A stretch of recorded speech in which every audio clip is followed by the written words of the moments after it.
Evangelho de Lucas, capítulo 5, e versículo 1, diz a palavra de Deus. E aconteceu que, apertando a multidão para ouvir a palavra de Deus, estava ele junto ao lago de Genezaré, e viu estar 2 barcos junto à praia do lago. E pescadores, havendo descido deles, estavam lavando as redes. E entrando num dos barcos, que era o de Simão, pediu-lhe que o afastasse um pouco da terra. E assentando-se, ensinava do barco a multidão. E quando acabou de falar, disse a Simão: Faze-te ao mar alto, e lançai as vossas redes para pescar. E respondendo Simão, disse-lhe: Mestre, havendo trabalhado toda a noite, nada apanhamos, mas, porque mandas, lançarei a rede. Até aqui. Os amados podem sentar em nome de Jesus. Conta-se que, certa vez, Napoleão Bonaparte estava montado no seu cavalo, e o seu cavalo ameaçou sair em disparada. Então um dos soldados que estava próximo dele, percebendo que o cavalo sairia em disparada, agarrou as rédeas do cavalo prontamente, encurtando as rédeas, e o segurou, e assim impediu que o cavalo saísse em disparada com Napoleão. Napoleão então bateu continência para aquele soldado e disse: Muito obrigado, capitão. O soldado então prontamente retribuiu a continência e perguntou de forma humilde: de qual batalhão? Napoleão então, surpreendido com a ousadia e com a fé daquele homem, disse: Tu serás capitão da minha guarda pessoal. Aquele homem então, montado no seu cavalo, vira-se para o exército, bate continência para o exército e diz: Eu agora sou o vosso capitão. E o oficial pergunta: Com ordem de quem? E ele aponta para Napoleão e diz: Com ordem dele. A nossa vida, muitas vezes, ela, para que aconteça, para que desenvolva-se, será necessário uma atitude de ousadia, será necessário uma atitude de fé. Aquele homem naturalmente era apenas um soldado, mas quando ouviu essa palavra, que talvez fosse apenas uma palavra elogiosa de Napoleão Bonaparte, ele tomou posse dessa palavra, e por tomar posse dessa palavra, um simples soldado tornou-se de fato o capitão da guarda pessoal de Napoleão Bonaparte.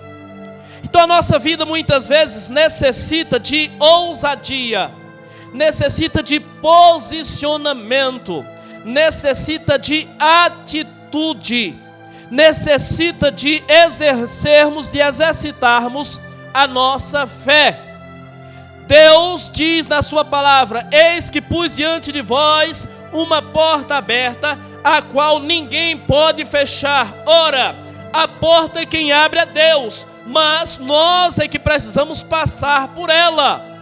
Jesus, em João capítulo 10, ele diz: Eu sou a porta, quem entrar por mim será salvo, entrará e sairá e achará pastagem. Ou seja, o próprio Jesus demonstra que é necessário que aquele que quer adentrar a porta possa posicionar-se de tal forma e caminhar em direção à porta.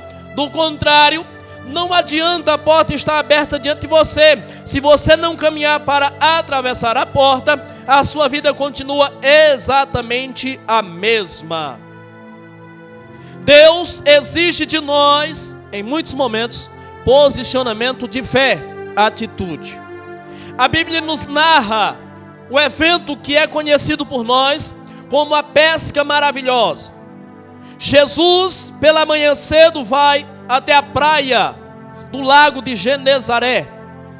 Estando ali, Jesus começa a ensinar, Jesus começa a pregar. E começam a ancorar 2 barcos na praia do mar. Aqueles 2 barcos pertenciam a pescadores que passaram a noite inteira pescando. Passando a noite inteira pescando, naturalmente eles tiveram que lidar com o frio, eles tiveram que lidar com o vento, mas era do seu costume lidar com tudo isso, era algo comum, era algo normal. Porém, estando a noite inteira pescando, eles retornam à praia sem pescar um único peixe. E eu acredito que para eles foi uma grande frustração retornar à praia sem nenhum peixe, mas também não era algo inédito. Eu acredito que não era a primeira vez que isso acontecia com eles. Todo pescador sabe que em muitas vezes ele irá e pegará muitos peixes, a pescaria será boa. Em outras ocasiões a pescaria será mediana, e em outras pescarias a pescaria será terrível, não pegará absolutamente nada. Então aqueles homens retornam à praia, e quando eles retornam à praia, eles estão vindo do mar, não sabem o que está acontecendo na praia. E quando eles retornam, Jesus está lá pregando, Jesus está ensinando a palavra de Deus.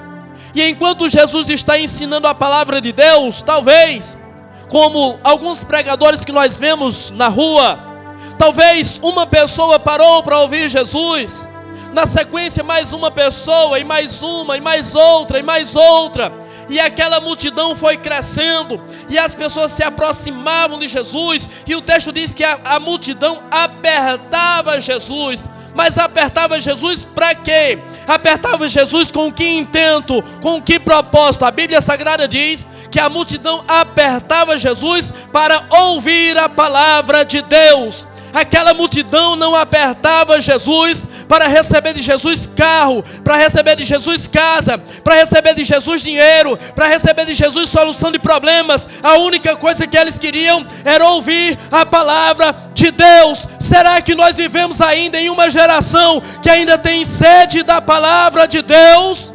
Onde está a geração que é sedenta pela palavra de Deus? A palavra de Deus parece que não é mais um atrativo para as pessoas. Isso não é tão grave. O mais grave é que a palavra de Deus parece que não é um atrativo suficiente para os próprios crentes. Pois quando na igreja há festa, quando na igreja há um evento, quando na igreja há um movimento, as pessoas afluem para a igreja. As pessoas correm para a igreja, as pessoas querem participar do que está acontecendo, mas quando o grande objetivo da igreja é pregar a palavra, quando o grande foco da igreja, quando o grande foco do culto é a palavra, parece que isso não interessa mais a muitos crentes.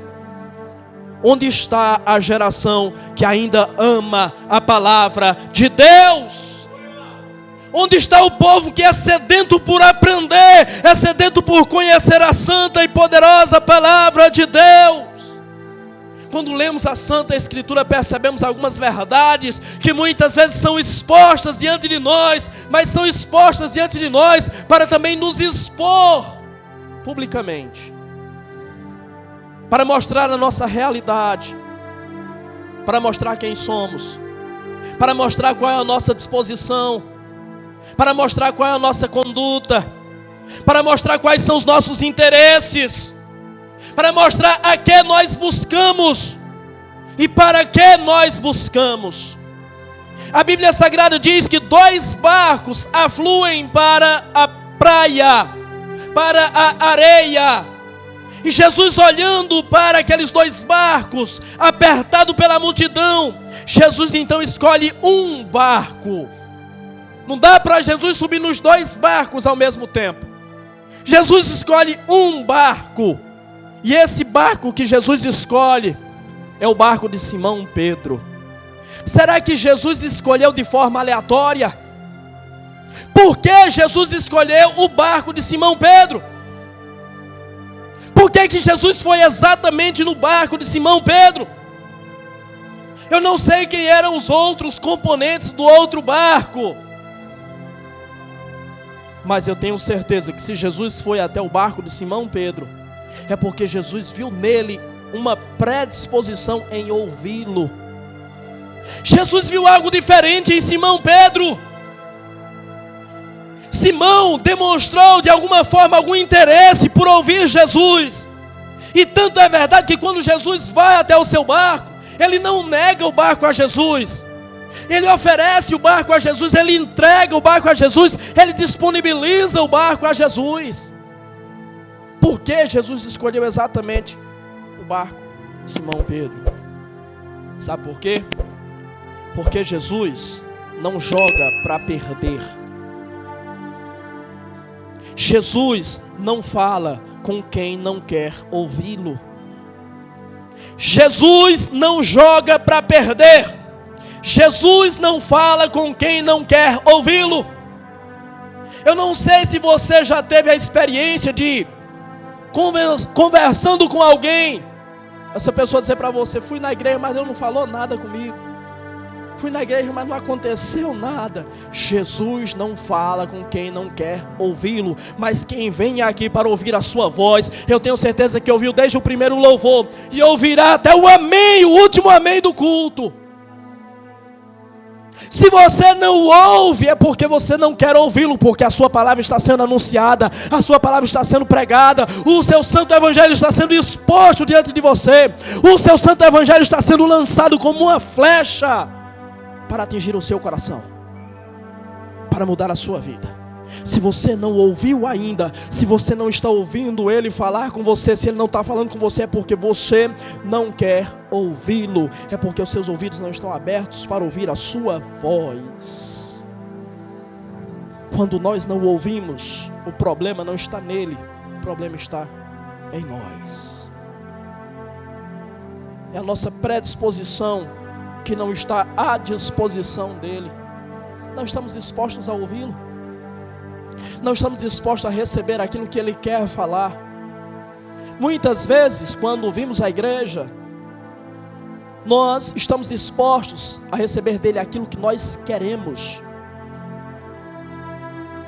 Estamos dispostos a ouvir dele as respostas para as nossas perguntas, as respostas para as nossas indagações. Estamos dispostos a ter os nossos pedidos atendidos por ele. Ao conversar com alguém hoje, essa pessoa dizia: eu tenho pedido tantas coisas a Deus, mas Deus não tem feito. E aí você sabe que eu sou um frasista, não dê mole perto de mim, porque vem uma frase na mente. E a frase foi: muitos estão pedindo a Deus e não estão recebendo. Muitos estão clamando a Deus e não estão recebendo a resposta de Deus, não estão sendo atendidos por Deus. Mas quantos, ao ouvirem a voz de Deus, estão atendendo ao que Deus quer, estão atendendo ao que Deus pede? Você percebe? Muitas vezes nos direcionamos a Deus dizendo: Deus, faz isso por mim, Deus me dá, Deus me concede. E o que Deus pede de nós? E o que Deus pede a nós? O que nós temos feito daquilo que Ele nos pede? O relacionamento com Deus, é óbvio que é um relacionamento de graça. E graça Ele nos dá aquilo que nós não merecemos. A sua palavra diz que Ele não atende pecadores.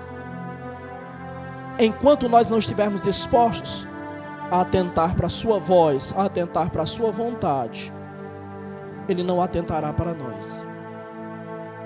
Ele atentará para nós anunciando o seu santo evangelho, anunciando a sua palavra, para que, ouvindo a sua palavra, tenhamos a nossa vida transformada, para que sejamos tocados pelo seu Santo Espírito.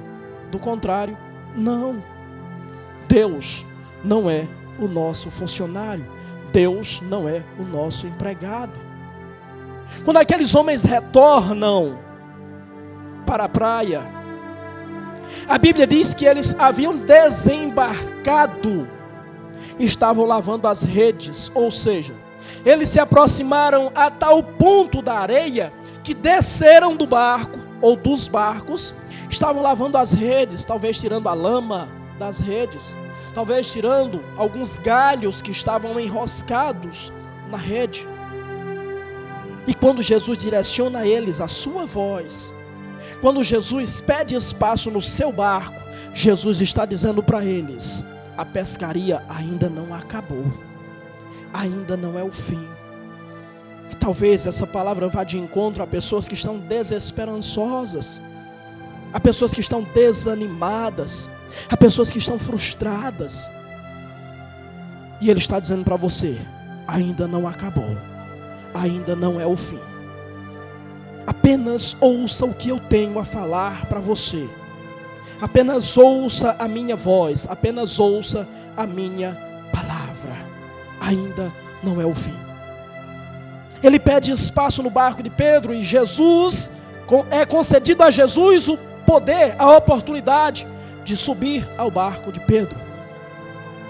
Talvez a alguns de nós, Ele também está pedindo esse espaço para adentrar no nosso barco.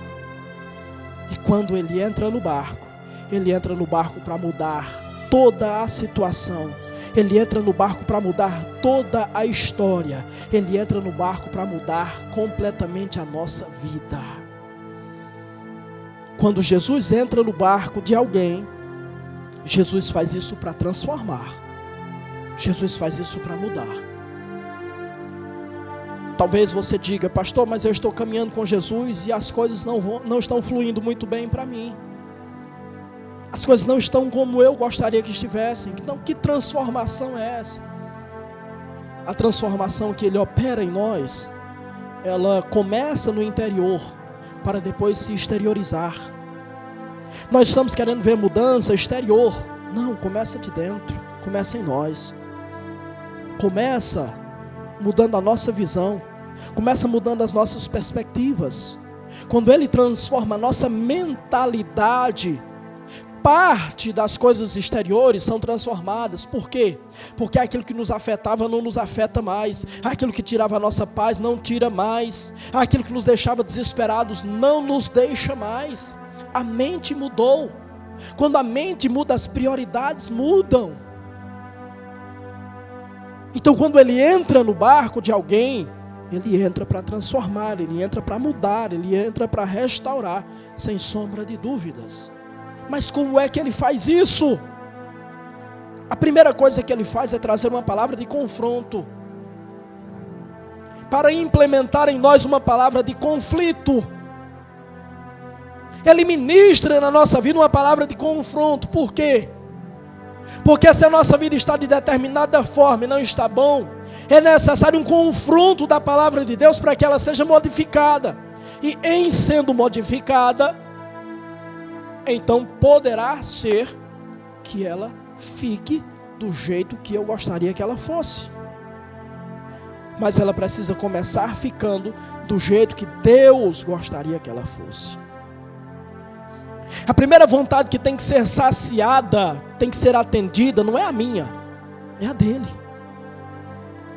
É a vontade dele que tem que ser saciada, que tem que ser feita. Depois a minha em segundo lugar. Então Ele traz uma palavra de confronto para mostrar para você: da forma que está, não está bom. Da forma que você está vivendo, não me agrada. Da forma que você está agindo, a sua vida continuará exatamente da mesma forma. Então a palavra é de confronto.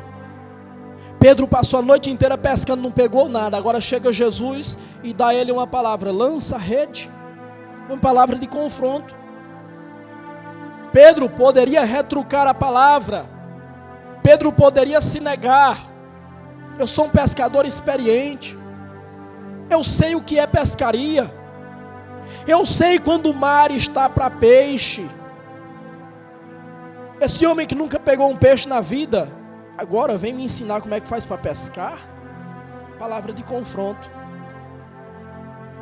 Quem o contraria, quem retruca, nunca experimentará transformação. E não apenas não experimentará transformação, também nunca experimentará milagres. Se você quer experimentar transformação na sua vida, E a transformação na sua vida envolve muitas coisas, envolve tudo. Envolve personalidade, caráter, acima de tudo. Envolve a sua índole, envolve a sua situação como um todo.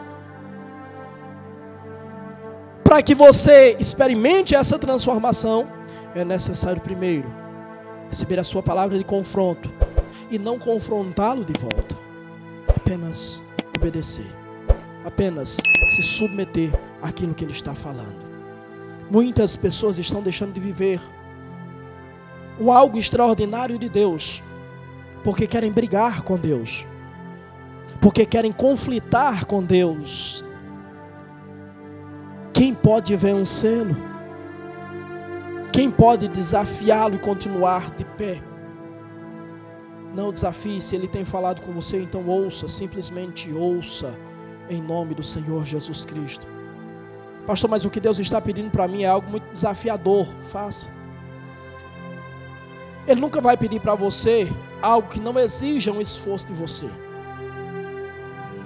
Ele não pede para nós nada que seja fácil para nós, porque aquilo que é fácil não me muda, aquilo que é fácil não me transforma, porque aquilo que é fácil é aquilo que eu já faço, é aquilo que eu gosto de fazer. Então ele vai exigir de mim aquilo que exige de fato um esforço, um sacrifício meu.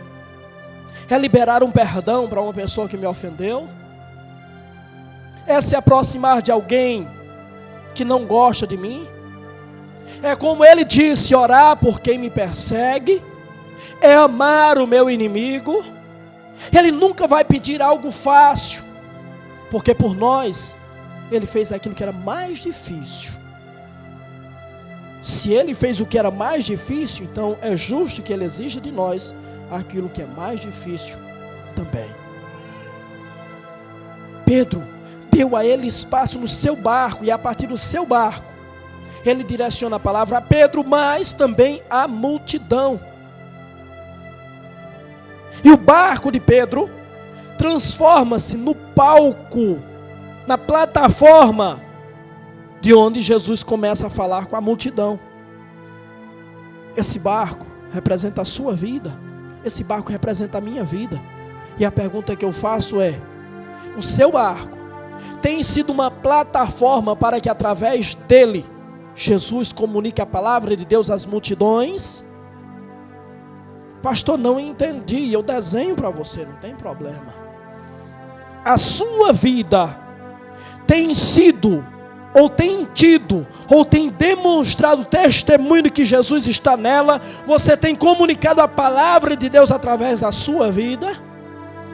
Pedro ofereceu o barco dele para que através do barco dele Jesus pregasse às multidões. Jesus quer o seu barco, Jesus quer a sua vida, Jesus quer a sua história, Jesus quer o seu testemunho, Jesus quer o seu exemplo, para que através disso ele comunique a sua palavra às multidões também.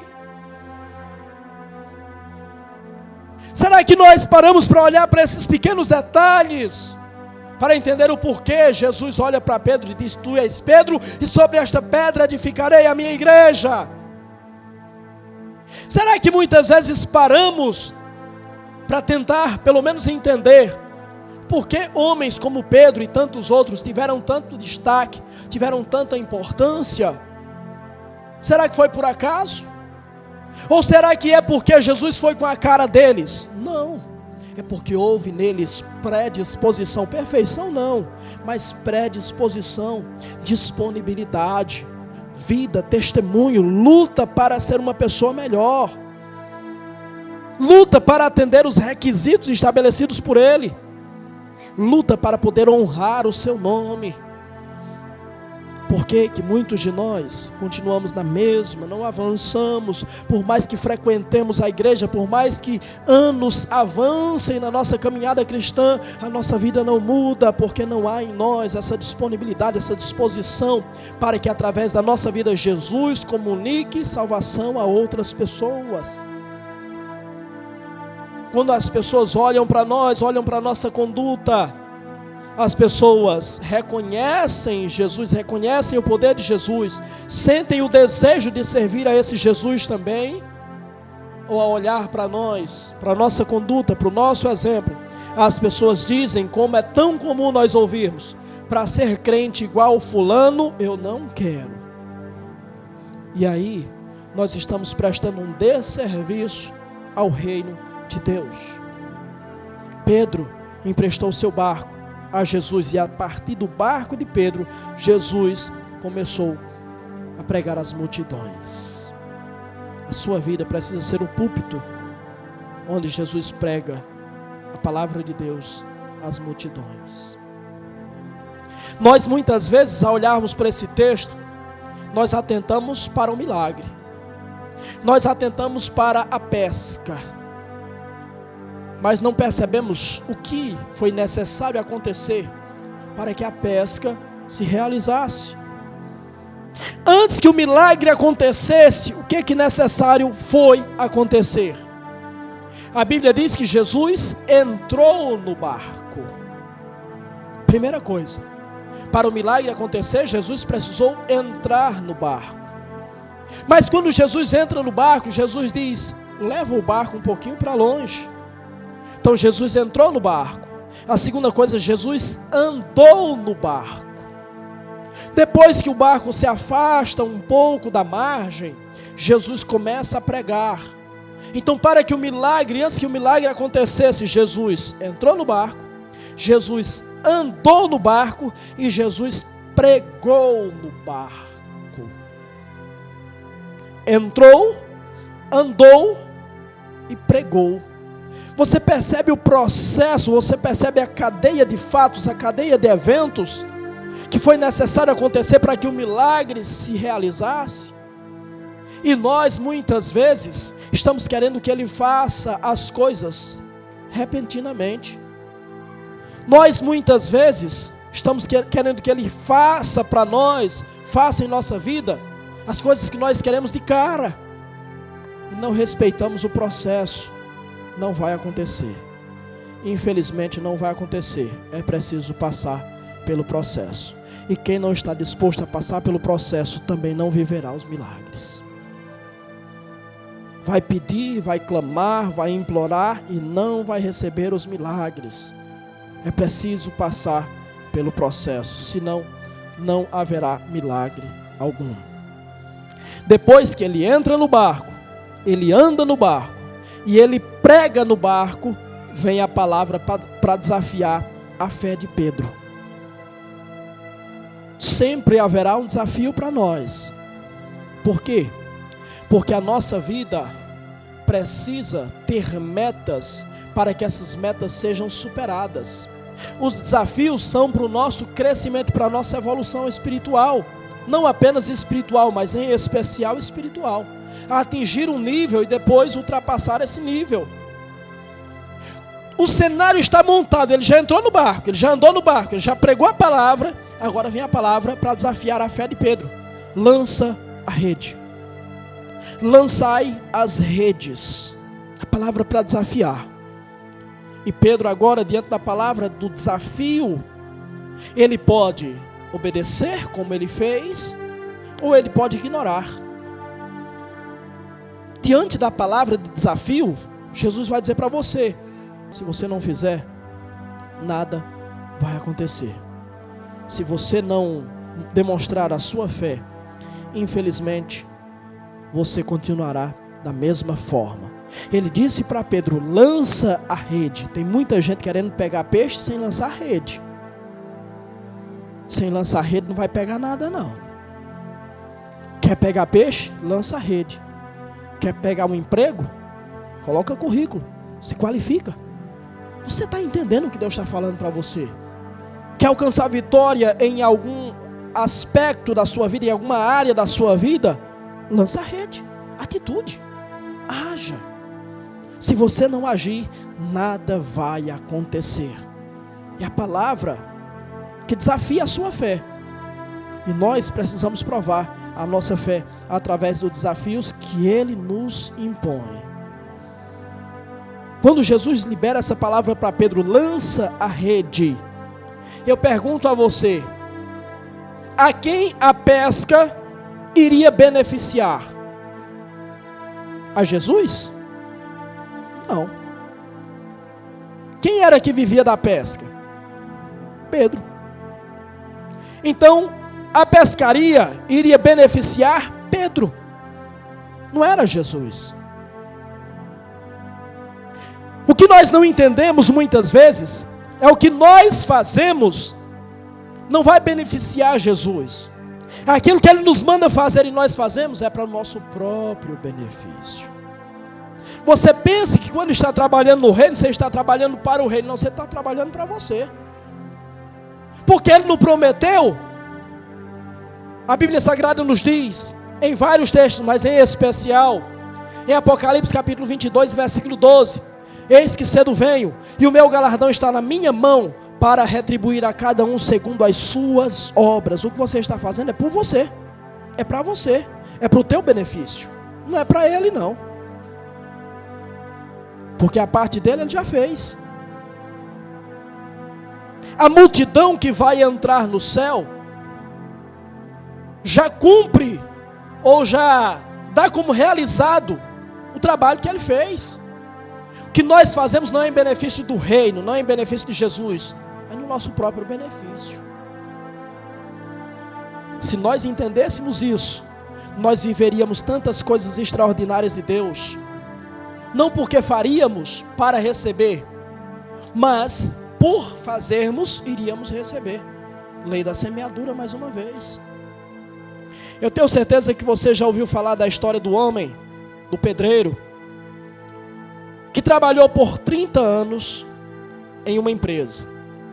E ele era um pedreiro primoroso, era um homem caprichoso, era um homem que tinha um acabamento impecável, e dedicou 30 anos da sua vida a essa empresa, e ajudou essa empresa a crescer.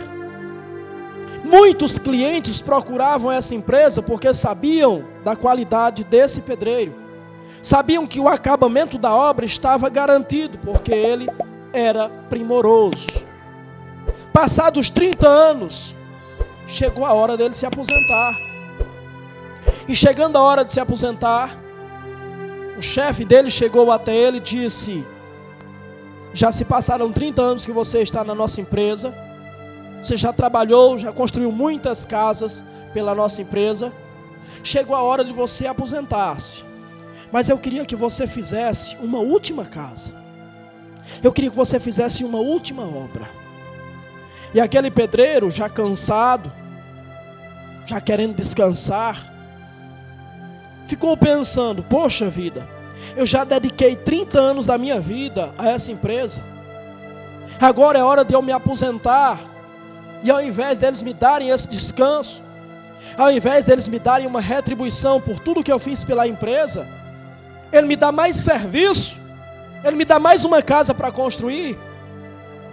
Mas ele não retrucou, não discutiu com o patrão. Ele pegou o serviço, só que ele pegou com aquela mal vontade. Começou a pedir material de segunda qualidade, material ruim, e começou a construir a obra, e fez a obra de qualquer forma, fez a obra de qualquer maneira. Fez uma obra que inevitavelmente em muito pouco tempo daria problemas, porque fez decepcionado, fez com raiva, esquecendo de todo o primor, de toda a sua trajetória. Terminada a obra, o patrão então reuniu todos os funcionários e fez aquele discurso de despedida para aquele homem. Vamos dar um nome para esse homem, seu Raimundo. Pessoal, seu Raimundo trabalhou nessa empresa durante 30 anos. Seu Raimundo deu o melhor de si a essa empresa. Seu Raimundo nos ajudou a crescer. Se hoje essa empresa é o que ela é, ela deve muito a seu Raimundo. E hoje ele está aposentando-se, hoje ele está indo embora. Mas fica aqui a nossa gratidão a seu Raimundo por tudo que ele fez. E para recompensar o seu Raimundo por todo o esforço, por todo o empenho, por todo o trabalho, está aqui, seu Raimundo, a chave da casa que o Senhor construiu. Essa casa é sua. E ele teve que morar naquela casa, feita com material de segunda qualidade, feita de qualquer forma, com inúmeros defeitos, porque ele não entendeu que ele estava trabalhando para ele mesmo. Ele não percebeu que ele estava trabalhando para ele mesmo. Muitos de nós iremos nos decepcionar na vida, e em especial no ápice da vida, no final da vida, porque não entendemos que nós estamos trabalhando para nós. Jesus não precisa de você para nada. Jesus não precisa de mim para absolutamente nada. Quando Jesus estava sendo preso, Pedro pega a espada para defender Jesus, e Jesus: guarda a tua espada, porque quem com ferro fere, com ferro será ferido. Se eu quisesse, miríades e miríades de anjos viriam para me socorrer. Jesus não precisa de você para nada, Jesus não precisa de mim para nada. Então tudo o que Ele nos coloca nas mãos para fazer é para o nosso próprio benefício, é para abençoar a nossa vida, e nós muitas vezes não estamos entendendo isso. Pedro poderia questionar, mas Pedro não questiona. O que Pedro faz é: Senhor, trabalhamos a noite inteira e não pegamos mais absolutamente nada, mas segundo a tua palavra, se o Senhor está mandando, Jesus não pede, Jesus manda. Se o Senhor está mandando, segundo a sua palavra, eu lançarei.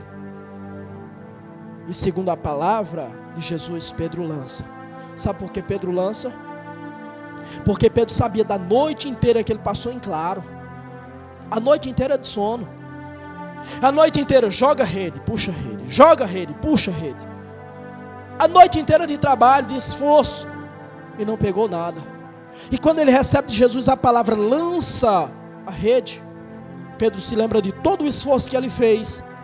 Não custa nada tentar. Pedro valorizou o trabalho que ele desempenhou durante a noite inteira. Pedro valorizou todo o esforço. E a pergunta que eu faço é: alguns aqui estão caminhando na fé há bastante tempo, outros há menos tempo, e a pergunta que eu faço é: hoje, qual é o valor que você está dando para todo o esforço que você já fez para estar aqui? Eu tenho certeza que estar aqui hoje te custou muito, te custou renunciar a muitas coisas, te custou ouvir coisas que você não gostou de ouvir, mas engoliu seco, te custou muito sacrifício. Eu não estou falando de salvação. Salvação custou o sacrifício de Jesus. Mas estar de pé, estar aqui, te custou muito. E a pergunta que eu faço é: que valor você tem dado a isso? Se você não aprender a valorizar o seu próprio esforço, o seu próprio sacrifício, você não vai muito longe. Você vai cair. Você vai tombar muito rapidamente. Pedro atendeu a voz de Jesus porque Pedro valorizou o seu esforço. Então, do que adiantou diante do pecado muitas vezes você dizer: não posso, a minha carne queria, mas eu não posso. Jesus me disse para não fazer. De que adiantou se hoje você abraçar, se hoje você se entregar? Não adiantou absolutamente nada. Qual é o valor que você tem dado para o seu próprio esforço, para o seu próprio sacrifício, pelo seu próprio suor, pelas suas próprias lágrimas? Valorize, valorize, porque quando você não valoriza o seu esforço, você não valoriza a sua própria vida. Quando você não valoriza o seu esforço, você está dizendo para você mesmo que a sua própria vida não vale absolutamente nada. Então acredite, Pedro estava frustrado, cansado, decepcionado, triste, talvez até pensando: eu levei funcionários para ir pescar, não peguei nada, eu vou ter que pagar para eles do mesmo jeito. Eu vou ter que tirar dinheiro do banco para pagar para eles, vou ter que arrumar dinheiro emprestado, eu sei lá, mas tem que pagar para eles. Mas mesmo com as coisas difíceis, mesmo com as circunstâncias contrárias a Pedro, Jesus não mandou fazer, Ele fez. O que nós estamos precisando aprender é isso. Jesus mandou fazer, faça. Jesus deu uma ordem, atenda, em nome do Senhor Jesus Cristo. É nessa hora, é nesse momento, que percebemos quem de fato são os crentes, percebemos quem de fato são os cristãos. É necessário nós demonstrarmos qual é a nossa real identidade. Um crente não se conhece na festa. Um crente não se conhece no congresso. Porque quando há festa, quando há congresso, todo mundo se envolve, todo mundo se entrega, todo mundo se dedica. Afinal de contas, todo mundo gosta de participar de festa. Um crente se conhece no dia a dia. Um crente se conhece na caminhada. Um crente se conhece na prática da fé. O crente não se conhece pela multidão que se faz de crente no dia do evento. O crente se conhece pelos cultos de semana. É aí que nós conhecemos quem são os crentes de verdade. Muitas vezes estamos supervalorizando os eventos, os congressos, as festas. Estamos menosprezando as coisas que aos nossos olhos são pequenas, são insignificantes, mas são a base. São as estruturas que nos mantêm de pé. São as estruturas que nos mantêm firmes. Tenta viver só de festa. Tenta viver só de congresso. E você vai ver se você subsiste. E você vai ver se você consegue ficar de pé. É a palavra. É a palavra que nos dá estrutura, é a palavra que é o nosso alimento, é a palavra que nos sacia, é a palavra que nos firma, é a palavra que nos santifica, é a palavra que nos liberta, é a palavra que nos limpa, é a palavra. Então, onde quer que a palavra esteja sendo pregada, no dia que a palavra estiver sendo pregada, esteja se alimentando da palavra, porque ela é espírito e vida para você. Pedro viveu o milagre acima de tudo porque ele ouviu a palavra e atendeu a palavra. Foi ali que ele demonstrou quem ele era. Crente se mostra no dia a dia, crente se mostra na adversidade, crente se mostra no problema, crente se mostra na tribulação e na dificuldade. É aí que nós provamos que de fato nós somos crentes. É aí que nós provamos que de fato nós cremos em Deus e confiamos nele. Que você possa de fato olhar para essa palavra e entender o que ele requer de você, o que ele espera de você. Ouça a sua voz, ouça a sua palavra e atenda. Disso depende não apenas os teus milagres, mas disso depende a tua vida, em nome de Jesus.